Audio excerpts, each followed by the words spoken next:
I used to go to the local library back when it was open because, God forbid, we should have fucking books in our county. Nope, straight nothing. It's just fucking a bunch of yokels going, how do I do this?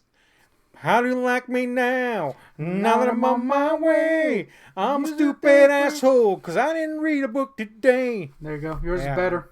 Yeah. Family. Family. Family. Family. Family. Family. This is the most confusing intro to anything ever. Anyway, Books. books. Used to read them in the library, and now I have a ton of them. Anyway, it's been a while since we did a book haul, and it's namely because I hadn't read a lot in a bit, man. That's right, I hadn't read a lot in a bit. I just hadn't read in a while, Yeah, what was the last book you read? The Club Dumas, but there Classic. was a long period before that, and that the Club Dumas I literally read like a couple weeks ago. But let me tell you, Stephen King's The Institute just killed my book reading for a fucking while. I was very disappointed. I was very disappointed by a guy whose books I normally love, and even if I've read the occasional disappointing one from him, it didn't kill my desire to read. But The Institute, that motherfucker shot my desire to read straight in the anus. And so I was just out for a while, guy. No interest in it. Mm-hmm. But anyway, I found a bunch of cool books, or potentially cool ones. So I was like, all right, Club Dumas oiled me up for a new round of reading. This is my oiled up move. You oil yourself up when you read? Yeah, my books are disgusting and mossy. Yeah. There's a whole video about moss growing on stuff in this place. Yep. Check that out. But anyway, let's start off, okay? Yeah. With what is my personal favorite Chuck Palahniuk book. Who? Chuck who, you say? Chuck Palahniuk is the guy that wrote Fight Club, which, went on to be adapted pretty damn faithfully, I gotta say, into, one of the pop cultural phenomenon movies of all time. But, though I love Fight Club, I really, really love Survivor. Oh, that blur. Woo. There it goes. Survivor's fucking fantastic. Again, Chuck Palahniuk is a minimalist satirical writer, and this one takes a stab at the cultish religious scene, if you will. Very cool, man. Very cool. Very bizarre as always with Chuck Palahniuk. So I had to get that boy, even though I have 3 copies of it already. Classic. So that's the thing I did. You're like the Cat in the Hat, only yours is better than mine. Yeah. I have to get 16 million green eggs and hams. How many Cat in the Hats do you have by now? I have like at least 100, but 99% of them are green eggs and ham. That's right. Cat in the Hat is specifically what I asked.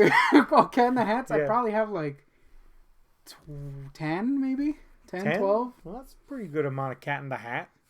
And 10,000 green eggs and ham.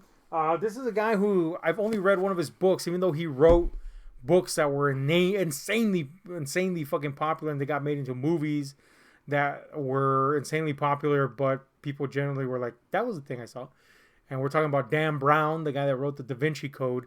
Haven't read the what's the character's name? Hold on. I think it's Gornak. Robert Langdon, a.k.a. Gornak, is his street name. The Tom Hanks guy. Yeah. That's, I guess, his most famous series. Haven't read any of those. But I did read a cyber thriller he wrote. And it was pretty interesting, if a bit dated. But anyway, is that how cyber thriller? Well, that's how I read it. It was super annoying because I was in the library. Yeah. But tried to read an entire book in the library. It took me a while.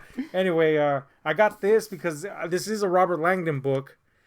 But, the mystery here, the cipher, if you will, centered around Dante's Inferno. It sounded really interesting when I read about it. You had a hilarious book, I hear, Dante. The funniest, the Divine Comedy, funniest book ever. I believe the blurb is on the back of the cave wall. But anyway, Inferno sounded pretty interesting. So that's pretty cool, man.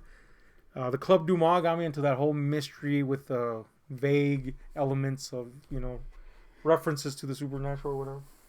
Speaking of the supernatural, here's a supernatural king.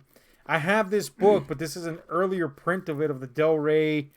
There were several of these, but anyway, this is the best of H.P. Lovecraft. Blood-curdling tales of horror and the macabre. Pretty cool, man. Like an old copy of it. Really cool. Got the little I don't know who's he supposed to be, a cultist in general. I think Yarlathotep, I think maybe. it's Gornak. I think you're right. I think it might be Gornak. Anyway, I mean, I have all these fucking stories. Like I said, I have another story of this, but it's just cool to own these. Some classics: Rats in the Wall, The Outsider, Pickman's Model, Music of Eric Zahn, my favorite Lovecraft short piece. Dunwich Horror, Color Out of Space, Shadow over Innsmouth, Dreams in the Witch House, Shadow of the Time, which is my favorite longer piece, Shadow Out of Time. So anyway, fucking great. Cool. It doesn't have Gornak's Revenge though. It does have Gizondo's Voyage, I think, versus his Return. Best. That's the review. Best. It's pretty underrated, I thought. This is a guy that I fucking think I hate. Uh-huh. I used to have like 4... How do you think you hate him? I used to have 4 novels of John Saul. And I got them because I knew... Well, somebody was like, oh, you like Dean Koontz, you like Stephen King, you like Clive Barker, check out John Saul. And I was like, well, because I was looking to expand. This was back when I was younger. I was looking to expand my horizons in the horror field, right? And I got several people recommended to me, and one of them was John Saul. And happened to find 4 books of his at fucking, yard sales and shit. Already a bad sign. And I tried with each one of them, and every time I'd be like, this is not cool. I'm just gonna stop, which is a rare thing for me. But I'm older now, so I'm gonna give them a shot. It doesn't help that this is called the Blackstone Chronicles, and it's 6 mini novellas collected into one. He went back in the day when Stephen King wrote The Green Mile. He did monthly installments. It was a serial novella. Well, John Saul's publishers, I guess, decided, or maybe he was like, we're gonna just imitate that format. Classic. So that's already a bad sign in itself too. But whatever. And this just kind of looks corny in the back. It's got little icons for each fucking novella. I don't know, man. Maybe it's cool. Maybe it's not. I don't know. It was cheap, so whatever. Here we have. I normally don't like movie tie-in versions unless I really like the movie, and then I just like to have them as collectibles. This just so happens to be 2 that are movie tie-in versions that I don't have the originals to. One of them I did have, but I didn't bring it home with me, so now I have the movie tie-in version, which I kind of don't like having first, but it's a great book, and that's The Martian, one of my favorite books of the last decade or so. Awesome book, so that's cool. Got Matt Damon's stanky face plastered on that boy. Speaking of boys plastered on with stanky faces. With stanky faces. There you go. Here we got the tie-in cover version of Fear and Loathing in Las Vegas. Classic poster. Classic poster. So that one's actually kind of cool to have because the movie's pretty fucking bonkers, and the book is pretty fucking bonkers. So whatever, I don't mind that one so much. Having that first be over the original. This is a cool find. Again, I have this in hardcover, but I'm a big Clive Barker fan. Anytime I find something Clive Barker, you bark at a second store, at a secondhand store. Yes, 1, I bark. 2, I Clive. I don't even know what the fuck that is, but I do it. It's not good, dude. Every time you do it, I'm like, what is that? Yeah, it's inexplicable, really. So much so breaks the mind that we're just gonna stop there and not even explain it. Yeah. But yeah, every time I see something Clive Barker at a secondhand, I have to get it because it's just so rare to see. And now this is one of his more, I guess, prolific books in terms of it's out there and you see it a lot in bookstores. But still, the fact that I found a Clive Barker book at a secondhand place is cool. Now that leads me to this. You found this boy, gang. This is fucking cool, man. This is volume 2 of the paperback releases of Books of Blood. And, they did 6 of these. Actually, I think this one... Yeah. Anyway. And this is weird that you found this, man. There was one point when I was going to buy all 6 of these. I don't know if there was these specific covers, but it was definitely the 6 installments for 70-something. And they were signed, and I have no idea why the fuck I didn't buy them, and I regret that to this day, gang. Yeah. But anyway, here's volume 2, which coincidentally has two of my fucking absolute favorites. Skins of the Fathers, which I actually adapted into a screenplay at one point. Fortunately, that's lost to the fucking birds. But it's a movie. It's a story that's like tailor made to be a movie. Like it's almost written. You don't have to do much work to adapt it. You know what I'm saying? And that's why I did it. Yeah. Anyway, and Hell's Event is also really cool and really eerie. But Dread is the other one that I was speaking about. They're all great, really. But anyway, that was a super cool find, man. Who knows? Maybe one day we'll find the other ones. And this I just got on a lark. I don't know who the fuck this person is. Interesting cover. Yeah, the cover just speaks like, cool paperbacks that you would see back in the day. But I don't know. A lot of people are comparing him to Hitchcock or comparing the work to like Hitchcockian things. We got a Tony Hillerman to recommend over here. So You got a Gornak one? I think Gornak, recommended him. Oh, well, he usually has really good recommends. I think so, man. All about the gore. Knack, that is. Yeah. Not Gore Vidal. No, it's for that turd. That's what that guy looks like. He looks like he might write a good book, right? Yeah, he's got the little receding little hair and everything. I'm all about keeping that receding hairline. Dean Koontz. Yeah, man. The flip. It's called Don't Say a Word by Andrew Clavin or Clavin. Clavin. Pretty cool. Potentially. And then I got this boy. Janet Ivanovich. Now, some of you that have seen me harp on James Patterson are probably going, why are you getting this super popular mass market fucking author that writes these, kind of flighty crime comedies? And the answer to that is she's fucking hilarious. Unlike James Patterson, who fucking blows nard. You know what I'm saying? These are really... I've read a lot of these books, the numbers books. And they're pretty fucking funny, man. So I hope this one's funny. They're pretty easy to find too. They're everywhere, man. Yeah. They are very popular, much like James Patterson, because they're super fast and easy reads. But the characters are just funny. They're funny and they're entertaining books. It's a good breather to read in between heavy material, and I'm all about that.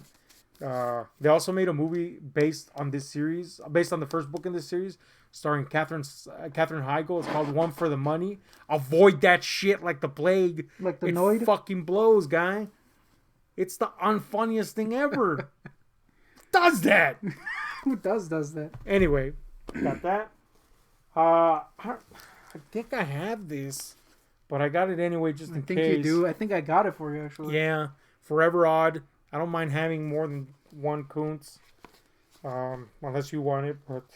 You do have a little odd collection. I do. Look at his little freaking hairdo in the back. Oh, damn it. Why? Why do you do that, man? I don't know. You're fucking bald, asshole. Looks a little more natural there than usual, but still looks like shit. Yeah, this is a better picture than some of the ones we've seen with him with hair. Damn, that boy has tiny eyebrows, guy. Look at that. Oh, yeah. And they're like mad separated. Dean. Anyway, Dean still doesn't have the stash and has the stupid toupee or whatever the fuck it is. Hate it. I think he staples it on in the morning. I'm pretty sure he burns it on. Yeah. These are a couple cool finds. Anne Rice recently passed away. That sucks. And rest in peace, Rice. I think that, yeah. Anne rest in crypts eternally. Rice. Anne rest in crypts eternally. Thoughts? I hate it, but okay. All right. Well, let's go with that, guy. The Witching Hour. I forgot what this series was called. The Witch series. Mayfair Witches, yeah. So that's cool, man. I don't think I have this one in hardcover, but... I was going to get you that, but I didn't know if you wanted it. Hating? No, I didn't know if you wanted it. Here's Memnoch the Devil. Memnoch's pretty cool, but he's not as cool as Gornak the Devil. Gornak, his cousin. Yeah. Who's actually an asshole. He's not a cool guy. This is part of the Vampire Chronicles. That's a little crispy right here. Yeah, What is this, man? Who puts these stickers on, man? I hate that. I'm telling you, so you could undo the crispiness, fool. Nah, I'm good. Anyway, Memnoch the Devil, part of Vampire Chronicles. Haven't read that one, so that's cool. It's kind of fucked because I read the first 4 Vampire Chronicles, and then a couple in between here and there, like Armand and shit like that. And then I went all the way to like the ass end. Come on, guys. So that's a thing that happened. But anyway, put it in between. That's what I'm gonna do. I still have yet to find a copy of her fucking Mummy book. The I first think it's one. called Mummies. No, it's called Mumor. The Mummy or Ramses the Damned, which I fucking loved, man. That was one of the. That's easily my favorite Anne Rice book that I've read, and you know, I guess you could call Anne Rice like. You could blame Anne Rice for like leading to the whole Twilight thing, because she kind of introduced the whole kind of romanticized hottie vamps thing. But hers are actually cool. But her Mummy fucking book guy was fucking badass guy. I love that book, man. She made a sequel to it, but I still have yet to find a copy of the original. I don't even know what the fuck happened to mine. Who does that, man? It wasn't the cops either. It was gone before then. So that's good. Does that. Anyway, that's it. That's a little. What the hell were you in me? I was trying to see if I dropped my phone somewhere. Nah, Anyway. boy, I think you're in me. So that's it. That's the little haul that I found. Pretty good. Thoughts? Yeah, let's suck it off. There's some good ones in there, and John Saul. John So Saul. that's a thing. Let us know what you think about these. If you've read them, let me know. I mean, I read a good portion of them, so that's a thing. But God damn it. I read the Lovecraft and the Polonic and the Barker and the Martian. Yeah. You know, the writer of the Martian. And Fear and Loathing. He's like boop boop bloop bloop bloop bloop bloop. He's a binary, I What believe. is this guy? Yeah. Anyway, this is a fucking vid that's about to be over right Yeah. now.